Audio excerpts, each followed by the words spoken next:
Welcome everybody to the look at the third film in the Tales of Adventure Collection number 8 box set, and it is 1961's Valley of the Dragons. So this was directed by Edward Burns, who also did Return of the Fly, sequel to The Fly, as well as Space Master X7 and World Without End, which this actually reuses a spider from, and that is just one of several films that this reuses elements from.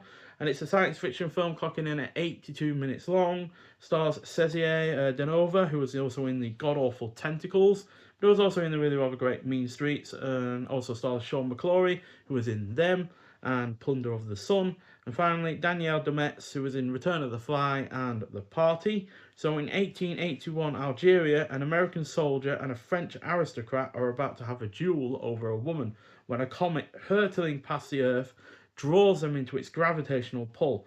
The men ultimately then find themselves transported to the moon, as you do, where they discover a prehistoric civilization inhabited by reptiles and humans alike. So, despite this relying quite a lot on footage from other films, such as 1 Million BC, King Dinosaur, which is a big surprise because that was only a $15,000 film, and yeah, it really does look it, as well as Catwoman of the Moon and Rodan of all things. This was nonetheless a surprisingly enjoyable effort regardless of its production limitations, which primarily comes down to the fact that it was shot at a studio.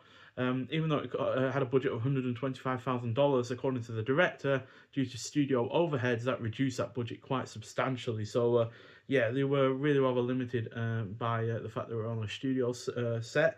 But that said, it also is helped by that as well, because it gets around those production issues due to it incorporating not only that older footage effectively into its scenes, but it also has the advantage of using a jungle set from the nearly $6 million budgeted The Devil at 4 O'Clock from the same year, which I think stars Frank Sinatra.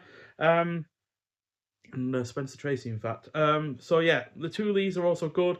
It is well paced, has some decent production quality that it hasn't nicked from other films, manages to be genuinely engaging. It is well shot, and although its attempts to explain how our characters have ended up in the situation that they are in is rather convoluted, it at least isn't so bad that it takes me out of the picture. So yeah, have to admire the kind of ingenuity to try and make your small budgeted film seem like a much bigger production. And granted, if you didn't know that this was taking elements from several other films and was also using the set from another film as well, you'd probably think, oh, this is a pretty good film. It's got all of these effects and such and such. And yeah, even though I knew going into this that it had several scenes that were, liberally stolen from other films, I still really rather enjoyed it, to be honest.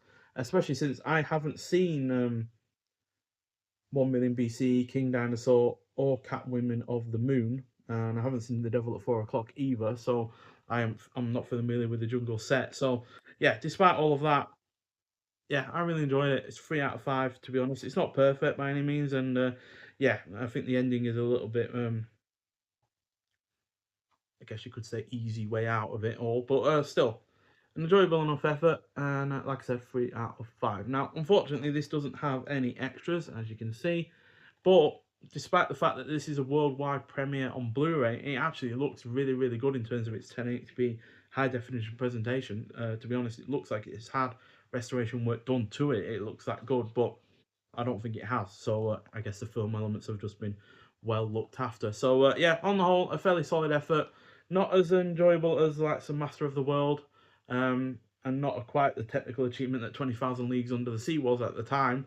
But still, an enjoyable effort, and one that I really enjoyed. And yeah, the first sound film in this release that I hadn't seen before. So yeah, but nonetheless, thank you for watching. If you have seen this film before, I'd like to hear your thoughts on it, and I'll see you in the next one.